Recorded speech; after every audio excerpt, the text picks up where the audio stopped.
నమస్తే రుద్రాక్షల ప్రత్యేక కార్యక్రమానికి స్వాగతం. రుద్రాక్ష జగత్రక్ష ప్రముఖ రుద్రాక్ష నిపుణులు వేదగణిత శాస్త్రవేత్త ఎన్నో జాతీయ అంతర్జాతీయ అవార్డుల గ్రహీత డాక్టర్ పాండు రంగారావు గారు మన స్టూడియోలో ఉన్నారు. మీ పుట్టిన తేదీ వివరాలు తెలిపి ఎటువంటి రుద్రాక్షలు ధరించాలో గురువు గారిని అడిగి తెలుసుకుందాం. స్క్రీన్ పై స్క్రోల్ అవుతున్న నెంబర్స్ కు ఫోన్ చేసి నేరుగా మాట్లాడండి. నమస్కారం గురుగారు. నమస్కారం. ఓం నమః శివాయ.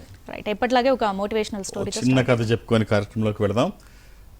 అంటే ఇది కొంచెం మన కథలకి భిన్నంగా కొంచెం వేరే దేశానికి సంబంధించింది. అంటే మిడిల్ ఈస్ట్కి సంబంధించిన ఒక ఇస్లామిక్ కంట్రీస్లో ఉన్న ఒక సాంప్రదాయంలోని ఒక కథ.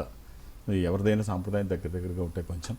సరే, ఇద్దరు ముసాఫర్లు, ఇద్దరు యాత్రికులు మామూలుగా ఎడారి మార్గంలో ప్రయాణం చేస్తున్నారు. వాళ్ళ దగ్గర ఉన్న లగేజ్ పోయింది. ఇద్దరు వట్టి చేతులతో మిగిలారు. వెళ్ళక తప్పదు, గమ్యం వైపు అడుగులేస్తున్నారు. ఎడారిలో వాతావరణం ఎలా ఉంటుందంటే, చలికాలం అయితే భరించలేని ఎముకలు కొరికినంత అసలు మనం తట్టుకోలేనంత చలి ఉంటుంది. అదే ఎండాకాలంలో అయితే అసలు భరించలేని మీటర్స్కి అందనటువంటి టెంపరేచర్ ఉంటుంది. అంత భయంకరంగా ఉంటుంది ఎడారిలో. సో ఇది ఎండాకాలం, వాళ్ళు నడుస్తున్నారు. అలా నడుచుకుంటూ ఎడారిలో వెళుతున్నారు. మామూలుగానే దాహం వేస్తుంది ఎండాకాలం, ఎడారిలో ఇంకా ఎక్కువ ఉంటుంది. ఆ దాహం తట్టుకోలేనంత ఇదిగా వాళ్ళు దాహంలో అలా ముందుకు వెళుతుంటారు. దాహం వేస్తుంది, కొంతసేపు వెళ్ళేటప్పటికి ఇంక ప్రాణం పోతుంది, ఇంకేమీ చేయలేని పరిస్థితి అని చెప్పేసి ఇద్దరు అనుకుంటారు. దాహాన్ని తట్టుకోలేకపోతే మనిషి దేనికైనా తట్టుకుంటే ఇలాంటివి కొంచెం కష్టం. సరే, చూస్తే కొంచెం దూరంలో ఒక ఇల్లు కనిపిస్తుంది. ఆహా, ప్రాణం లేచి వచ్చింది. ఆ ఇంటి దగ్గరికి వెళ్ళి కొంచెం దాహం తీర్చుకోవచ్చు, ఇంట్లో అంటే గ్యారెంటీగా నీళ్లు ఉంటాయి కదా. సో వెళ్ళిన తర్వాత ఆ తలుపు కొడితే ఒక పెద్ద ఆమె ముసలాం వస్తుంది. వీళ్ళు ఇక ఓపిక లేదు, కొన ప్రాణంతో చెప్తున్నారు, అమ్మ చచ్చిపోతున్నాం, దాహం వేస్తోంది, నీళ్లు కావాలమ్మా అంటే ఆ పెద్ద ఆమె ఇంట్లోకి వెళ్ళి నీళ్లు తీసుకొస్తుంది. ఓ పాత్రలో నీళ్లు ఉంటాయి. ఆ నీళ్లుంటే ఆ పాత్రలో ఎక్కువ నీళ్లు ఉండవు, కొంచెమే ఉంటాయి. ఒక మనిషికే సరిపోతాయి. ఇక్కడ ఇద్దరు ఉన్నారు. రెండో అతను అంటున్నాడు, మొదట అతను చెప్పగానే, అమ్మ ప్రాణం పోతుందమ్మా, తొందరగా అమ్మ, ఇలా చచ్చిపోతానమ్మా, నీళ్ళు ఇవ్వమ్మా. ఇప్పుడు ఇద్దరికి ప్రాణాపాయ స్థితిలో ఉన్నారు, ఇద్దరికి నీళ్లు కావాలి. అవి ఒకళ్ళకి కూడా పూర్తిగా వచ్చేటట్టు లేవు. ఇద్దరికి ఎలా సరిపోతాయి? ఇద్దరు ఇచ్చిన ఉపయోగం ఏమి లేదు. ఏం చేయాలో అర్థం కాదు. అప్పుడు ఆమె ఏం చేస్తుందంటే, ఇద్దరు అడుగుతూ ఉంటారు. అప్పుడు ఆమె చేసి నీళ్ళు ఇలా తీసుకుంటుంది. ఈ పాత్ర ఇలా చేతిలో తీసుకొని ఆ పాత్రతో ఇలా పట్టుకొని దేవుడికి అలా పైకి చూపించి ఆ ఎడారిలో అలా వదిలేస్తుంది నీళ్లు. వీళ్ళు ప్రాణం పోయినంత పని అయిపోద్ది, గుండె ఆగిపోద్ది. అరే, ఉన్న నీళ్లు దొరక్క వస్తే ఇక్కడ ఈ అమ్మాయి దగ్గర నీళ్లు ఉన్నాయి, ఇది పోస్తుంది అనుకుంటే ఇటు పోసింది, బుడిదలో పోసిన పన్నీర్లాగా ఇసుకలో పోసేసింది నీళ్లు, ఇప్పుడు ఎక్కడొస్తాయి ఇవి అని చెప్పేసి ఇంకా కుసించిపోయారు వాళ్ళు. కుసించిపోతే ఇలా చేసావేంటమ్మా అంటే, నేనేం ఇసుకలో పారేయలేదు, మీ ఇద్దరికి నీళ్ళు అవసరం, ఇద్దరికి ఇచ్చే అంత నీళ్లు నా దగ్గర లేవు. చూస్తుండగా మీ ఇద్దరు చనిపోతే నేను తట్టుకోలేను, నా వల్ల జరిగితే ఆ ద్రోహం ఆ పాపం నేను మూట కట్టుకోలేను. నా దగ్గర నాకు ఏ మార్గమో తోచలేదు. భగవంతుని మీద భారం వేశాను, ఆయనకి అర్పణం చేశాను. ఆయన మీద నాకు పూర్తి విశ్వాసం ఉంది, మీకు నీళ్ళు వస్తాయి, ఆ భగవంతుడు అన్యాయం చేయడు, ఆయనకే అర్పించాను అని చెప్పింది. కొంచెంసేపు చూస్తుండగానే దూరం నుంచి చీమలు అలా దారి చేసుకుంటూ నడిచి వస్తున్నట్టుగా ఉంది. చూస్తే ఒక వ్యాపారి ఒంటెలను వేసుకొని తన పరివారంతో కలిపి ఆ ఎడారి మార్గంగా అలా వస్తున్నాడు. అలా వస్తుంటే వ్యాపారులు అలాగే వెళుతుండేవారు. వాళ్ళ దగ్గర అన్నీ ఉంటాయి, వాటర్ గిట్ ఎవ్రీథింగ్ ఉంటాయి. సరే, మనుషులతో అలా వస్తుంటే ఇక్కడికి వచ్చిన తర్వాత చూస్తే వీళ్ళిద్దరి దగ్గరికి ఇక్కడికి వచ్చి, ఇంటి దగ్గరికి వచ్చి వీళ్ళిద్దరికి కావలసిన నీళ్ళు ఇచ్చి, వాళ్ళకి ఆహారం పెట్టి, నీళ్లు పెట్టి, ఆహారం పెట్టి పూర్తిగా కోలుకున్న తర్వాత ఆ ముసలాబకి కావాల్సినవన్నీ అందజేసి, ఆ అమ్మాయికి కూడా ఒక జగ్గులో వాటర్ క్యాన్ పెట్టి, ముసలామికి కూడా ఆమెకు కావాల్సిన పదార్థాలు అన్నీ పెట్టి అక్కడి నుంచి వీళ్ళని ఎక్కించుకొని వాళ్ళకి గమ్యస్థానం ఎక్కడో మరి నడిచెళ్తున్నారు కదా, గమ్యస్థానంలో దించేసి వెళ్ళిపోయి కట్ చేస్తే ఇక్కడ మనకి ఏం తెలుస్తుందంటే, ఏ మార్గమో నీకు లేనప్పుడు, ఏ అవకాశమో నీకు కనిపించినప్పుడు, ఏ డోరు ఓపెన్ అవ్వనప్పుడు 11th సెకండ్లో ఓపెన్ అయ్యే డోరే భగవంతుడు. నీకు సాధ్యం కానప్పుడు ఆయన మీద వేయి, అన్యదా శరణం నాస్తి, ఆయన చూసుకుంటాడు. సో ఆయన మీద భారమై ఆయన చూసుకుంటాడు, ఆ డోర్ ఓపెన్ అవుతుంది. రైట్, కాలర్ ఉన్నారు సార్, గుంటూరు నుండి శ్రీధర్ గారు. నమస్తే అండి, గురువు గారితో మాట్లాడండి. నమస్తే గురుగారు. శ్రీధర్ గారు, ఓం నమః శివాయ్. ఓం నమః శివాయ. ఎలా ఉన్నారు సార్? ఎలా ఉంది, మీకోసం చేశాను సార్, బాగున్నాను సార్. Very nice sir. కొంచెం గట్టిగా సార్ చెప్పండి సార్. డేట్ ఆఫ్ బర్త్ ఇస్తారా? 14/11 1973 సార్. ఏం చేస్తున్నారండి? వ్యవసాయం అండి. Very nice. ఎన్ని ఎకరాలు? మా అంతా జాయింట్ ఫ్యామిలీ అండి, 40 ఎకరాలు వేస్తాం. బుధవారం నాడు పుట్టినట్టు తెలుసు కదండి. అవునండి. పిల్లలు ఎంతమంది అండి? నాకు ఒక పాప ఒక బాబు అండి. ఇది క్యాలెండర్లో తదియ చూపిస్తోంది కృష్ణపక్షము. మీరు పుట్టినప్పటికి చవితి గడియలు వచ్చాయి. దీన్ని సంకటహర చతుర్థి అంటారు. ఇది మిథున రాశి. బాగుందా సార్ వ్యవసాయం? వ్యవసాయం అంతా అంటే లాస్లో వస్తున్నాయి సార్, ప్రకృతి వైపరీత్యాల వలన ధరలు లేక. 40 ఎకరాల రైతు బాగలేదంటే మామూలు పరిస్థితి ఏమిటి సార్? ఈ దేశంలో రైతు గురించి చాలా గొప్పగా మాట్లాడుకుంటాం. రైతే రాజు, రైతే వెన్నుముక, ఇవన్నీ చెప్తాం. సార్ వ్యవసాయం అంటే ఇంకా వదిలిపెట్టలేక తాత నుంచి తండ్రి నుంచి అట్లా వంశపారంపర్యంగా చేసుకోవాల్సి వస్తుంది సార్. సార్ చెయ్యకపోతే జనానికి ఫుడ్ ఉండదు సార్. చెయ్యండి సార్, చెయ్యండి. పిల్లల్ని ఇవ్వట్లేదు కదా సార్ రైతు పిల్లలకి. లేదు లేదు లేదు లేదు ఇది మంచి రోజులు వస్తాయండి, మంచి రోజులు వస్తాయి. భవిష్యత్తులో నా కొడుకుని నేను రైతు చేస్తాను అన్న రోజులు దగ్గరలోనే ఉన్నాయి. ఎప్పుడు పెరుగుట కొడకే ఈ సర్కిల్ అలాగే ఉంటుంది. రైతుకి ఎప్పుడు నష్టం జరుగుద్దని ఇది తాత్కాలికమే కావచ్చు. రైతు లేకపోతే దేశం లేదు. భారతదేశం అంతా 80% గ్రామీణ కుటుంబాల్లోంచే వచ్చాయి.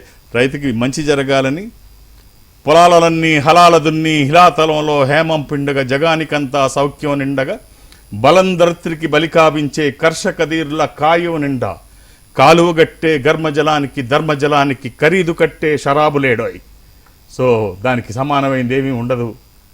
ఆందోళన పడక్కర్లేదు. భవిష్యత్తులో నా కొడుకుని నేను రైతుని చేస్తాను, నాన్న నువ్వేమవుతావు నాన్న అని అడిగితే కొడుకు నేను రైతు అవుతానని చెప్పేటువంటి పరిస్థితి ముందు రావాలని కోరుకుందాం. మీరు వేసుకోవడానికి ఒక 3 రుద్రాక్షలు చెప్తాను, అవకాశం ఉంటే ధరించండి సార్. ఓ 11 ముఖాలు 7 ముఖాలు ఏకముఖి, ఏకాదశముఖి ఏకాదశ రుద్రస్వరూపము. ఇది హనుమాన్ స్వరూపము కూడా.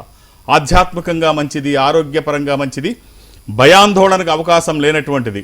7 ముఖాలు లక్ష్మీ స్వరూపము, ఏకముఖి రుద్రస్వరూపము. ఈ 3 వీలైతే వెయ్యండి.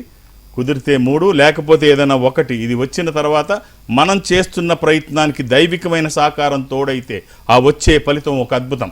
ఈశ్వరుడే రుద్రాక్ష రూపంలో ఉండి మనం చేస్తున్న పనికి సాయం చేస్తే ఆ ఫలితం బాగుంటుందని ఎవరు ఇది సర్టిఫికేట్ అవసరం లేదు, అంత బాగుంటుంది. ఆల్ ది బెస్ట్ అండి. Right sir. కొంతమంది చిన్న పనులకే నిరుత్సాహపడుతూ ఉంటారు సార్, ఇది కాదు అని అంటూ ఉంటారు. సో అలాంటి వాళ్ళకి మీరు ఏం చెప్తారు? ఒక చిన్న ఏంటంటే సమాధానం కథల్లో చెప్పడం నాకు ఒక అలవాటు, రీచ్ అవుతుందని. ఒక వాస్తవంగా జరిగిన సంఘటన ఎల్లోరా మనకు తెలుసు, మహారాష్ట్ర ఎల్లోరా గుహల గురించి తెలుసు. కైలాస ఆలయం అని చెప్పేసి ఒక ఆలయం ఉంది.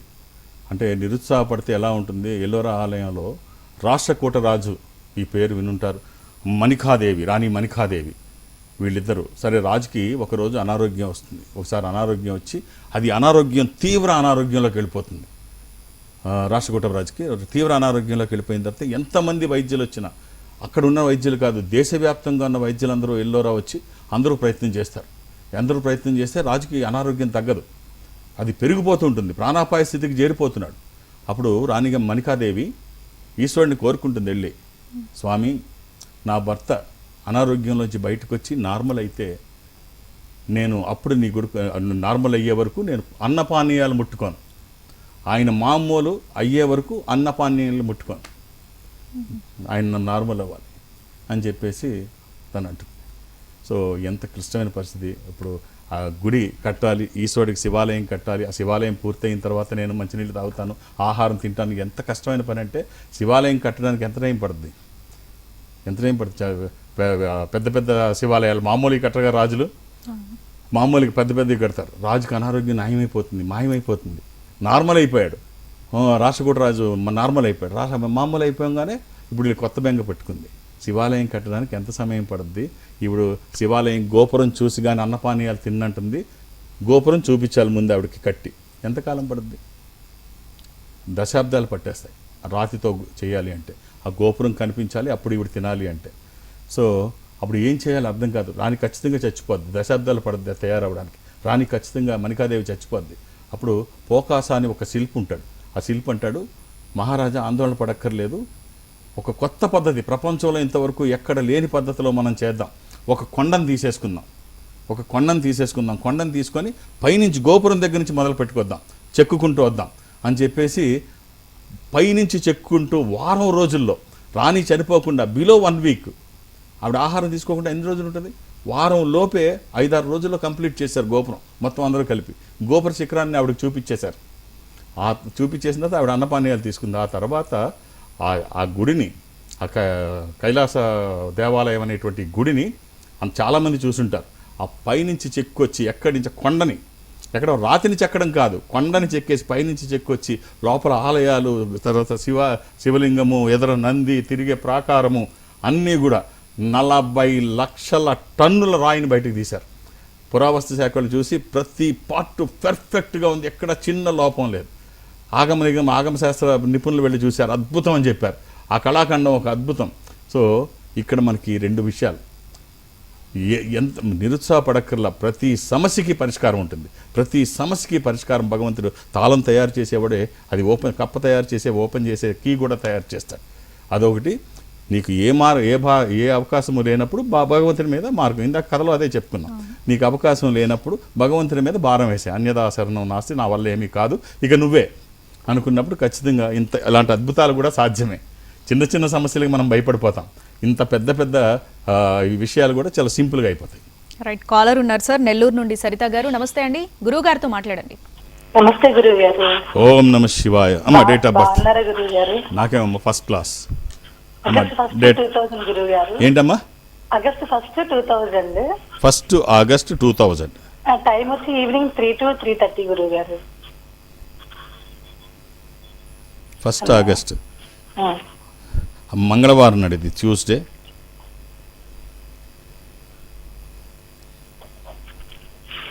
అది అమావాస్య కూడా.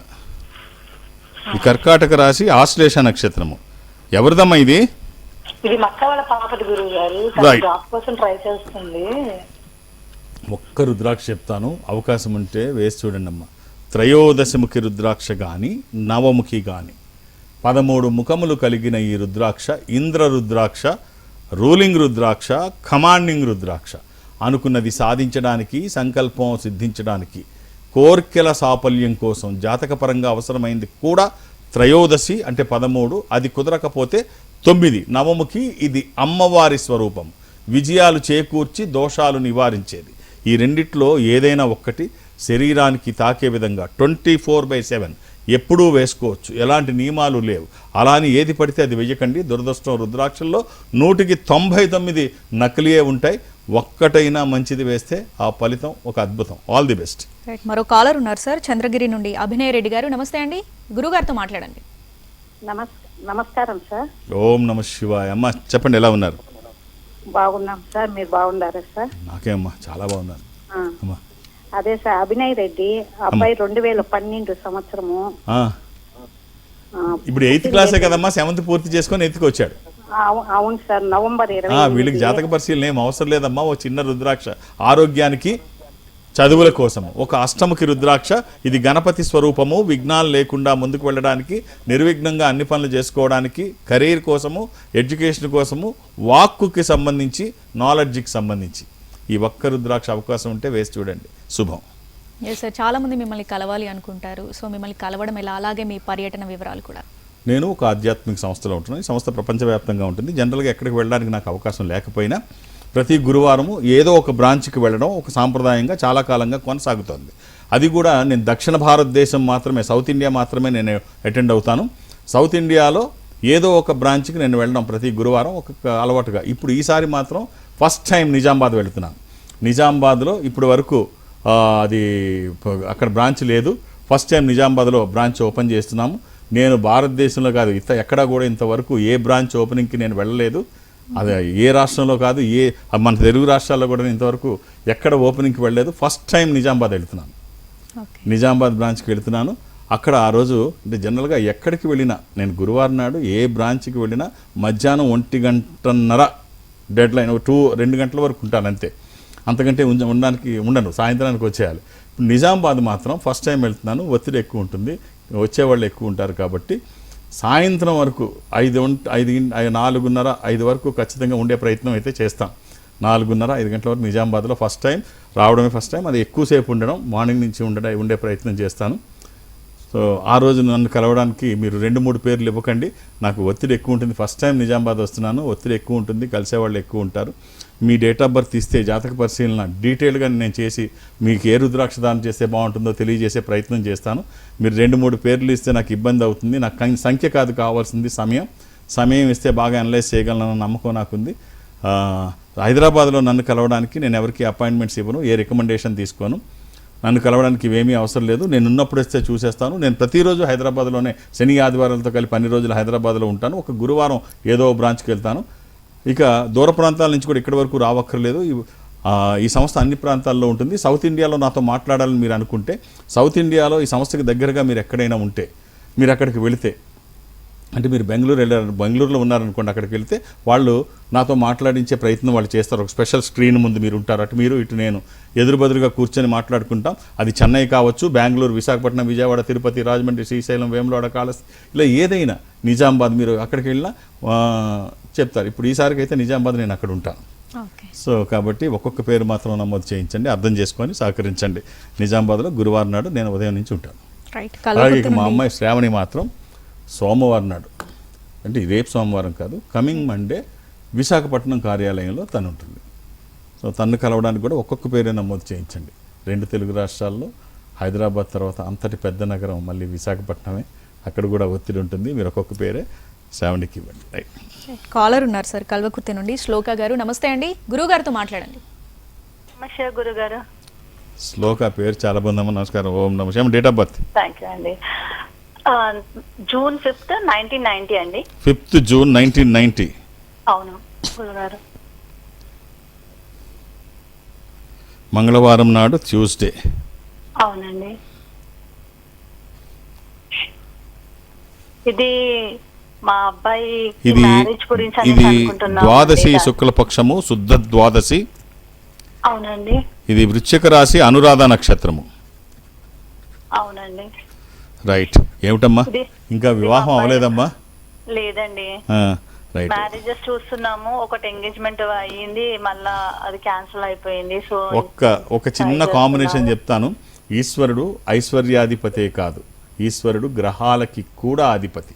అంటే గ్రహపరమైన దోషాలు ఏమన్నా ఉంటే ఇమీడియట్ రెమెడీ, వివాహానికి ఆలస్యం అవడం, ఇలాంటి ఏదైనా గ్రహపరమైన దోషాలు ఏమైనా ఉండి ఆలస్యం అయితే మనకి, అంటే జనరల్గా హెడేక్ వస్తే ఒక పెయిన్ కిల్లర్ తీసుకుంటాం. ఫిజికల్గా ఏదైనా ప్రాబ్లం ఉంటే హెడేక్ వస్తే ఒక పెయిన్ కిల్లర్ తీసుకుంటాం, అది రెమెడీ.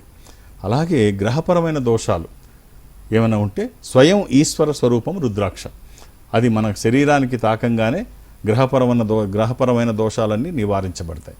అయినా ఐశ్వర్యానికి కూడా అధిపతి ఈశ్వరుడే.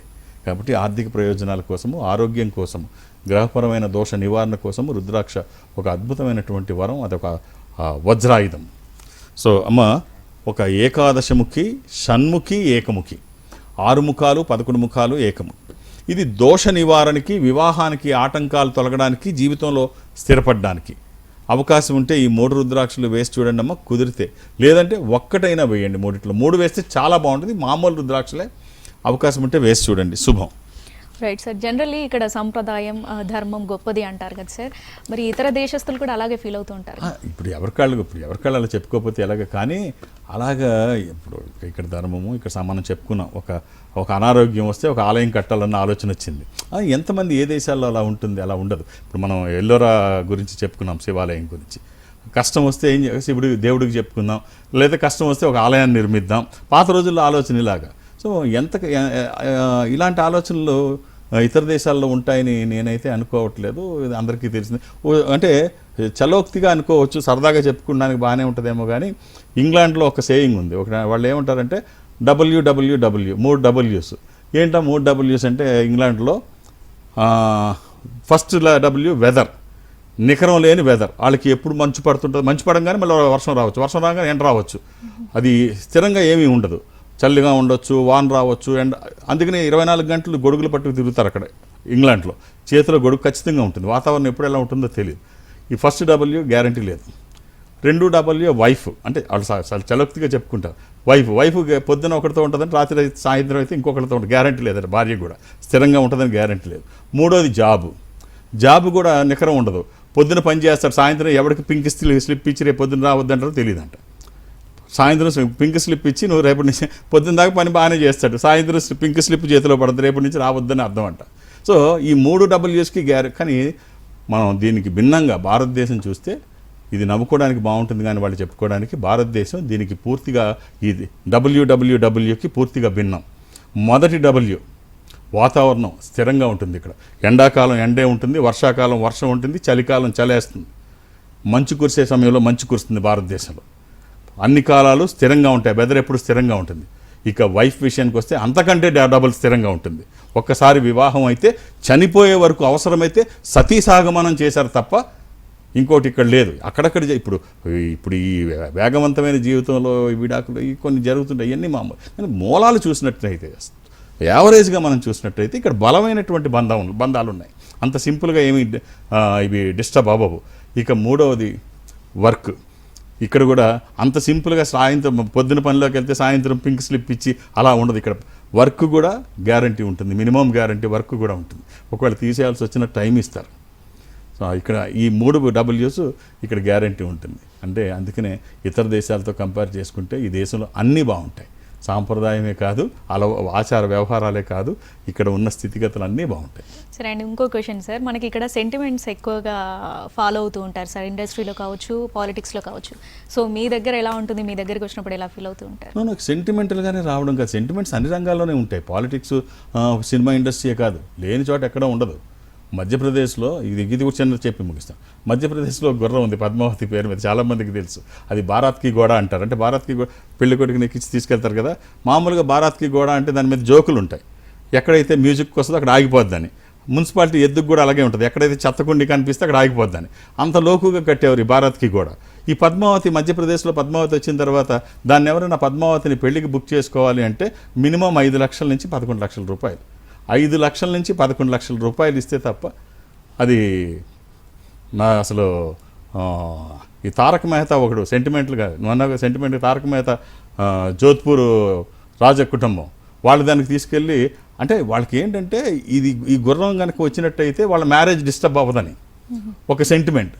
దాంతో అది ఎంతవరకు ఉందంటే 2027 వరకు 2027 వరకు దాని బుకింగ్స్ లేవు. ప్రతిరోజు 365 రోజులు ఈ సంవత్సరంలో కంప్లీట్ బుక్, 26లో కంప్లీట్ బుక్, 27లో కంప్లీట్ బుక్.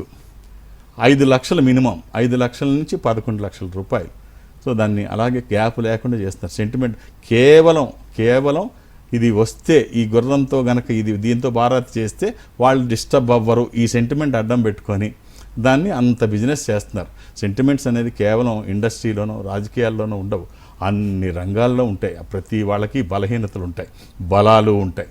సో ఎక్కడ ట్రిగ్గర్ అయితే అది ఇదవుతుంది, ఏది పెరిగితే అది ట్రిగ్గర్ అవుతుంది. కానీ అన్నీ ఒకదాన్ని మనం ఇలా ఉంటుందని చెప్పడానికి లేదు. సో రుద్రాక్ష ఒక నమ్మకానికి సంబంధించింది, ఒక ఆధ్యాత్మికత్వానికి సంబంధించినది, ఒక దైవికమైనటువంటిది, ఒక ఆధ్యాత్మిక సంపదల్లో మకుట స్థానంలో ఉన్నటువంటిది. దీనికి ఈశ్వరుడే అన్ని, ఈజ్ ద సుప్రీం లార్డ్. శంకరుడు అంటే శుభములు కలగజేయువాడు అని నిఘంటు అర్థం. ఎక్కడ రుద్రాక్ష ఉంటుందో అక్కడ సంపదలు అన్నీ ఉంటాయి, సెంటిమెంట్స్కి సంబంధం లేకుండా. ఓకే, రైట్ సార్, మంచి సలహాలు సూచనలు అందించినారు. Thank you. ఓం నమః శివాయ. ఇది వాళ్ళ రుద్రాక్షల ప్రత్యేక కార్యక్రమం. నమస్తే.